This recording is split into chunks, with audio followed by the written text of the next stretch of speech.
Oi, pessoal, bem-vindos ao podcast Campo Aberto, o podcast da Comissão Farmasul Jovem. Meu nome é Júlia, eu estou aqui com a Mariana e hoje a gente está diretamente da Expo Grande, da Carreta Agro pelo Brasil, da CNA, e hoje a gente vai falar sobre a COP30. Para falar sobre esse assunto, a gente tem uma convidada mais que especial, que sabe muito sobre o assunto, Mariana Aragão, zootecnista e pesquisadora da Embrapa Gado de Corte. Seja muito bem-vinda, Mariana. Muito obrigada, eu que agradeço o convite, né? FamaSul, CNA, Senar, muito obrigada. Seja bem-vinda, Mariana. E para começar, a gente queria que você contasse um pouquinho de como que você chegou hoje na Embrapa Gado de Corte. Bom, é uma trajetória já de quase 24 anos, né? E então sou formada em zootecnia, com mestrado em economia rural em Viçosa. E nessa época, quando estava terminando o mestrado, eu passei no concurso e vim embora para cá, sem nunca ter vindo para o Mato Grosso do Sul, sem nunca ter, né, conhecido aqui as maravilhas desse estado, mas vim embora de mala e cuia e aqui eu fiquei, me apaixonei, tive minha família se formou aqui, tenho 2 filhos nascidos no Mato Grosso do Sul, então já sou mato-grossense de coração, sou mato-grossense, assim, apaixonada, né? E a gente sabe que você está por dentro da COP30, né? Recentemente teve até um evento da Dinapec, né? E o Fórum Pré-COP. E eu queria que você contasse um pouco o que é a COP30 e qual que é a importância para o agronegócio brasileiro. Certo, bom, falando um pouquinho assim do Fórum Pré-COP, que foi realmente sensacional, a gente estava aí com um público de mais de 1.000 pessoas, organizamos, né, Embrapa em parceria com a SEMADES, que é a Secretaria aqui do Estado do Mato Grosso do Sul, a quem eu agradeço muito essa parceria e essa ajuda, então foi excepcional.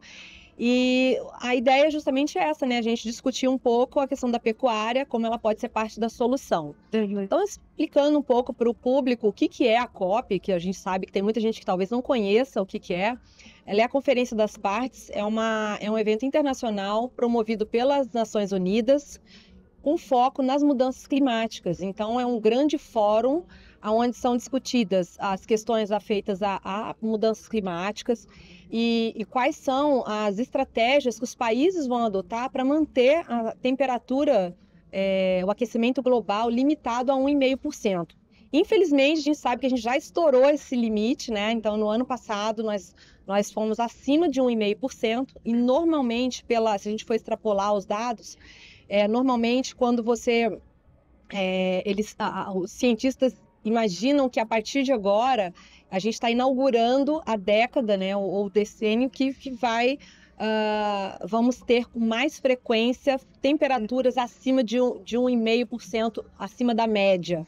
Então isso é preocupante porque isso causa vários impactos em nível global, né? Então a gente vê degelo acontecendo, a gente vê chuvas intensas, a gente vê vários extremos climáticos acontecendo, isso é uma preocupação, especialmente para o agronegócio, né? Então, o produtor rural é um setor, né? um grupo particularmente sensível a essas mudanças climáticas. Então, quando a gente vê secas prolongadas, a gente vê chuvas intensas, a gente vê geados, chuvas de granizo.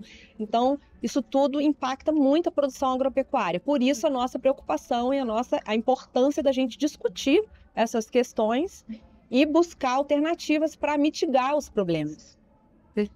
Bom, agora com essa super introdução, acho que todo mundo já entendeu do que se trata, a importância da COP30. Quais são as principais pautas que o Brasil vai levar e deve, na sua opinião, levar para essa conferência? Bom, eu acho que ficou claro para todo mundo que a COP29 em Baku, onde eu tive a oportunidade de participar, foi um avanço, porém muito aquém do esperado. Uma pauta bastante importante era a questão do financiamento dessa transição climática, e é onde se estimava um custo global aí de 1,3 trilhão de dólares, e a gente conseguiu avançar para 300 bilhões de dólares. A gente pode pensar, é muito dinheiro, né?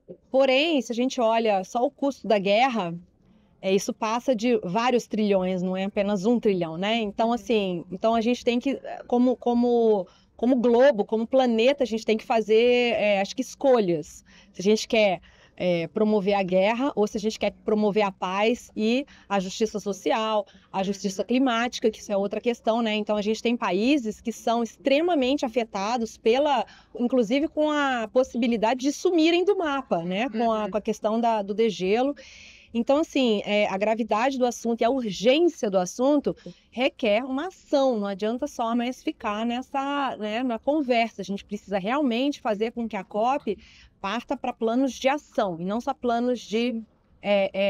Na teoria, né? Exatamente, planejamento. Não dá para ficar mais no planejamento. Isso passa obrigatoriamente pelo financiamento, porque quando a gente fala de justiça climática, o que a gente quer dizer? Que vários países emitiram durante todos esses anos de desenvolvimento da sua economia, eles emitiram e esses gases continuam fazendo efeito na atmosfera, certo? Porque ele vai se acumulando. E hoje em dia, com a ciência, com todos os conhecimentos que a gente tem, a gente sabe que os países que agora estão se desenvolvendo, eles não vão poder fazer várias coisas que os anteriores fizeram, como o próprio desmatamento, como emissões, né, da indústria, do petróleo, né?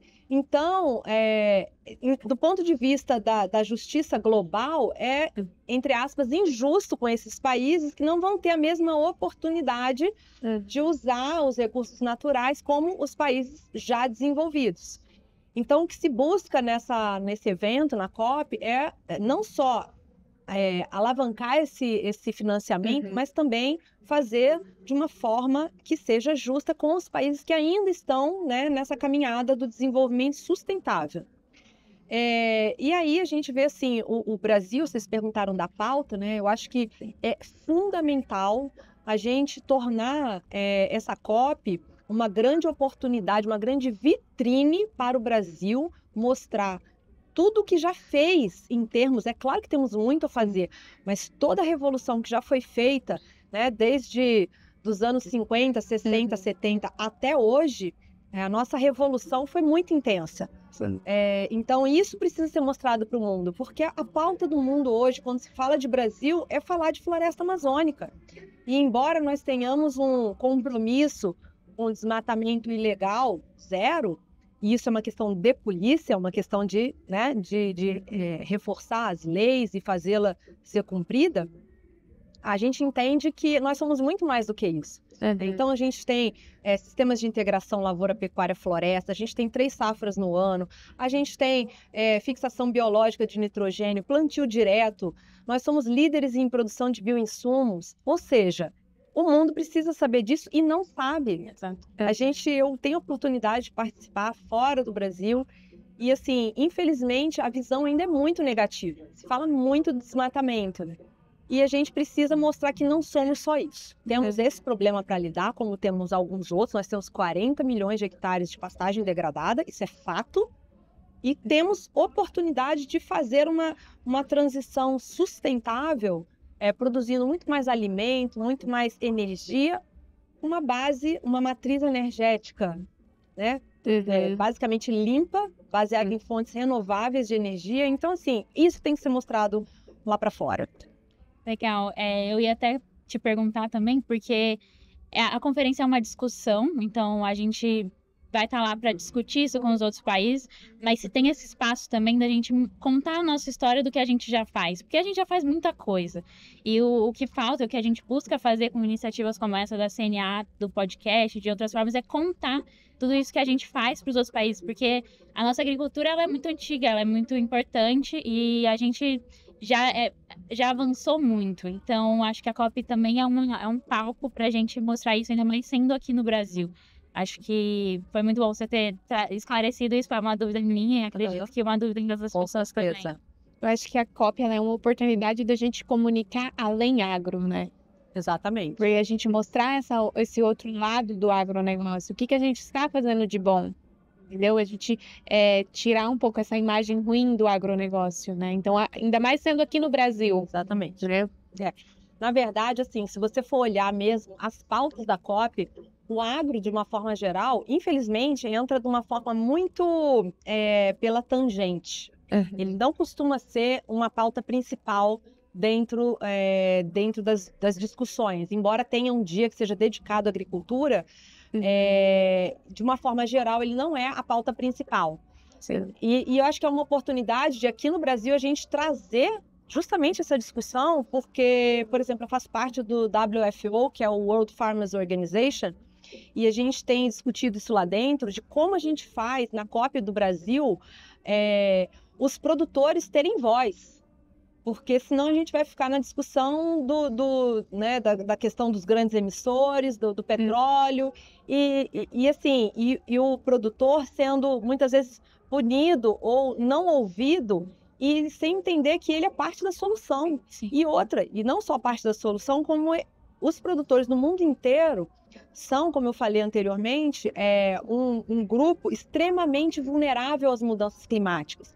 Então a gente precisa discutir também meios de como eles vão conseguir se adaptar a essa realidade de maior aquecimento global, com sistemas mais resilientes, que sejam sustentáveis, mas que sejam mais resilientes à seca, a chuvas intensas, a ventanias, furacões, enfim, tudo isso que a gente tem visto até na televisão, né? Uhum. Então, como você bem disse, a COP precisa ir além do simplesmente discutir algumas questões que fogem, né, da questão do agro em si. Sim. E a Embrapa, nesse ponto, e eu entendo que a CNA também está nesse movimento, a Embrapa lançou a Jornada pelo Clima, a gente está aí capitaneando vários parceiros, a CNA é um dos nossos parceiros nessa Jornada pelo Clima, justamente para tentar trazer o agronegócio para dentro das discussões, mas das discussões como protagonista, e não como simplesmente um tomador do que vai ser decidido lá e vocês têm que implementar no campo, né? A gente quer ser ouvido. E eu não sei se vocês conhecem como funciona uma COP, mas você tem a Blue Zone e a Green Zone. A Blue Zone, que é essa área azul que eles falam, é uma área que as delegações, né, os ministros, enfim, as autoridades, ela é uma área restrita, então somente os delegados que têm acesso a essa área podem participar das discussões. Mas tem a Green Zone, que é uma área mais aberta, né? Então, nessa área, é possível que vários parceiros, que várias instituições, entidades possam, a sociedade civil organizada possa se manifestar, possa organizar eventos. E a Embrapa, em particular, está articulando a possibilidade de tornar a nossa Embrapa no Cepatu, que é o centro nosso lá em Belém, de tornar o AgriZone, que seria uma área de agropecuária, e a gente ser uma grande vitrine para o mundo de todas as nossas tecnologias, de tudo que o Brasil já fez. Então, assim, trazer um pouco desse passado, do que já foi feito, mostrar o que nós temos já na manga para poder utilizar, né, e já pronto para ser adotado pelos produtores, e quais são as perspectivas também. Então, a gente percebe que há um grande potencial de captar, inclusive, investimentos internacionais para o nosso país, né? Para o agronegócio brasileiro, pensando em biodiversidade, pensando nos povos que a gente tem uma diversidade cultural muito grande, então pensando em sociobiodiversidade, enfim, a gente tem muita coisa rica que não está sendo explorada, né? Economia circular, bioeconomia, e a gente vai estar na Amazônia discutindo a Amazônia, é diferente de estar no Egito falando da Amazônia, a gente vai estar na Amazônia falando da Amazônia, para quem quiser ver. Então é outro contexto, né? Sim. E nesse tema da COP, Mariana, como que os jovens eles podem se encaixar? Qual que é a importância do jovem na COP? É fundamental, porque vocês são o futuro, né? Então, assim, vocês é que vão ser os nossos sucessores. Então, vocês têm que estar preparados. E existem várias formas de vocês participarem. Então, indiretamente, por meio do próprio, né, desses organismos que vocês estão inseridos e tem que estar cada vez mais inseridos. É assim que a gente faz ser percebido, ser ouvido, ser, né, notado. Então, vocês têm que participar desses movimentos mesmo. Então, por meio dessas organizações que vocês já estão inseridos, trazer a pauta dos jovens para discussão, porque essas instituições estarão lá. Então, também vão representar os jovens, vão representar as mulheres do agro, vão representar esses outros subgrupos de produtores que também são bastante importantes. Mas, além disso, como eu falei, nessa área da Green Zone, existe a possibilidade de se de se candidatarem a fazer eventos, né? Então, assim, como grupos, como associações, enfim, vocês podem se organizar para estar presente. E existe ainda uma participação um pouco mais direta, que é uma iniciativa que chama Jovens Embaixadores, tá? Então, essa iniciativa, vocês podem se cadastrar, então vou passar por um processo de seleção para serem representantes dos jovens na COP30. Se vocês quiserem, tem um e-mail, né? Um site onde vocês se cadastram, mandam os detalhes e aí eles vão selecionar, que é jovensembaixadores.org.br. Então, aqueles que estão dentro da faixa, acho que de 18 a 35 anos, eu já passei, infelizmente, não posso me candidatar mais, mas podem, né, entrar e buscar mais informações para participar mais diretamente. Nossa, muito legal saber que as oportunidades estão aí. Porque às vezes a gente fala, nossa, mas eu sou muito novo, como é que eu vou estar lá, né? Ali só tem a alta patente da discussão, mas assim, tem como, as portas estão abertas. Sim. E a gente tem que tomar essa iniciativa. E é muito legal saber que a Embrapa e outras instituições estão mostrando essa importância do produtor rural para qual é a importância dele estar nessa discussão. Exatamente. E não é só ele estar da porteira para dentro, que ele faz muito bem o trabalho dele da porteira para dentro, mas ele precisa tomar essas discussões para ele, que essa discussão não é tão distante assim. E a importância da preparação da pessoa, ela estar nessa discussão e estar preparada. Exato. Isso vale tanto para o produtor quanto para o jovem, principalmente para o jovem, assim, porque é muito fácil a gente sentar numa mesa com pessoas que têm a mesma ideia que a gente e expor nossa opinião. Claro. Acho que a preparação é fundamental para a gente sentar nesses ambientes heterogêneos. Exatamente, com pessoas que nem sempre vão concordar com você. A gente tem que estar bem embasado na ciência, isso é muito importante dizer, né? Porque hoje em dia, infelizmente, a gente tem muita notícia que não tem base científica, a gente tem muitas informações, às vezes, muito pontuais, não olham de forma sistêmica a questão. Então, não adianta você resolver um problema de um lado e criar de outro. Então, as soluções, elas têm que ser sistêmicas, elas têm que ser multidisciplinares, elas têm que envolver várias áreas do conhecimento, elas têm que ser multi-stakeholders, ou seja, não adianta só eu falar só com o produtor ou só com o governo, a gente tem que botar todo mundo na mesa e conversar, entender quais são os trade-offs, né? Então, o que você ganha, o que perde, enfim, para poder chegar no melhor resultado para todo mundo. E pensar que o que a gente fez nos últimos 50, toda essa revolução que nós fizemos, tropical, nos últimos 50 anos, não vai ser suficiente para garantir os próximos 50 anos. Nós vamos ter que buscar soluções diferentes. Porque essas questões da mudança climática, ela está acelerando, ela já se antecipou, então a gente esperava que isso fosse acontecer mais para frente, mas no ano passado a gente já teve esse avanço do aquecimento. Então, assim, nós temos que ser criativos, nós temos que ser eficientes e nós temos que trabalhar em conjunto, porque senão não tem como a gente... É uma escala muito grande, é uma escala global e o desafio é grande. Mas a gente sabe que existem caminhos, né? Então, por isso que é tão importante essa COP e por isso que é tão importante estar no Brasil, que costuma ser alvo, né, de muita discussão e de muita crítica internacional. Eu acho que é a nossa oportunidade de mostrar que o Brasil tem um grande protagonismo, que pode ser um líder como potência agroambiental. E é isso que a gente tem que mostrar para o mundo, que a gente tem as competências, a gente tem a ciência, a gente tem as pessoas, né? E realmente as condições. Agora, precisamos também de ajuda, precisamos do financiamento, precisamos de parceiros para fazer essas coisas acontecerem. Muito legal, acho que a conversa foi uma aula aqui, né, sobre a COP. né? Acho que muita gente que tem dúvida, né, é algo que a gente já está vivendo, já vem há muito tempo discutindo sobre isso. Muita gente, às vezes, não busca ir atrás. Eu acho que com essa nossa conversa, muita gente vai despertar muita gente interesse nesse assunto, né?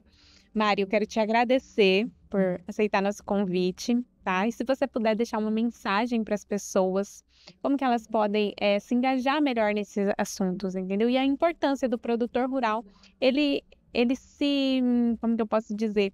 ele está participando, né? Que não é uma discussão só de entidades, não é uma discussão de federações, é uma discussão do produtor rural, né? Bom, primeiro agradecer, né, o convite, agradecer a essa oportunidade de falar aqui, é um prazer. E eu acho que a gente precisa, de fato, exercitar a nossa preocupação com o coletivo, né? Eu tenho filhos, me preocupo com a geração de vocês. Eu acho que é isso. A gente não pode olhar só a situação atual, a gente tem que se preocupar que mundo a gente está deixando para as próximas gerações, né? Então, por isso que é tão importante o engajamento de vocês jovens. Eu acho que é fundamental. E o produtor, como eu disse, né? Ele precisa não só ter voz, mas como que ele faz isso sozinho? Não tem como fazer sozinho, né? Como eu falei, a gente tem que estar junto, a gente tem que estar organizado nos canais que podem nos representar, que vão dar essa voz para os produtores. Então, por exemplo, CNA é um dos canais. Eles têm que estar engajados. Então, não adianta depois reclamar que não fez isso, não falou aquilo, se você não está engajado nesses movimentos de associativismo, de cooperativismo, de representação de classe. Tem que se fazer presente, tem que estar lá, tem que debater, tem que discutir. Globalmente, a gente vê assim, muitas vezes o produtor sendo considerado como um grande guardião, né, não só dos recursos naturais. Aqui, além disso, eles são os guardiões das florestas, porque a gente tem que lembrar que mais de 25% do país está conservado dentro das propriedades rurais. Sim. Isso tem que ser conhecido fora do Brasil. Ninguém sabe disso, ninguém conhece o nosso Código Florestal. É a nossa oportunidade de marcar o Brasil como um grande potencial agroambiental e levar essa narrativa para frente para que ela se consolide, porque ninguém tem a riqueza que a gente tem, ninguém tem um país com 66% do território conservado em vegetação nativa. Nós temos. É um grande ativo que nós temos. Agora, o que a gente vai fazer com isso? A gente tem que ter muita responsabilidade e consciência para saber se a gente vai querer continuar com 66% ou se a gente vai diminuir para 20% ou 15% e ficar igual aos outros países. E aí? Né? Então, é uma decisão individual em muitos casos, porque tem muitos produtores que ainda poderiam usufruir, né, de desmatamento até legal, mas é uma pergunta que eu queria deixar assim, para as pessoas refletirem, né? Será que vale a pena? Será que a gente não tem muito mais riqueza com a floresta em pé do que ela derrubada? Será que E claro, tem que ser valorizado isso. Sim. Não adianta também, né, a gente pensar que o produtor vai arcar com tudo sozinho, porque ele paga imposto sobre esse território que não está sendo utilizado, entre aspas, embora gere serviços ecossistêmicos, né? Não só para ele, mas provavelmente fora até do próprio bioma. Mas a gente também tem que pensar em valorizar esse produtor, né? Então, torná-lo realmente assim, o nosso grande guardião das nossas riquezas, dos nossos recursos naturais. Eu acho que é essa a mensagem. Mari, muito obrigada pela sua participação, foi incrível. Também quero agradecer ao Sistema FamaSul e à CNA por todo o apoio nessa nossa gravação e convidar a todos a seguirem a FamaSul Jovem nas redes sociais e acompanharem as nossas iniciativas.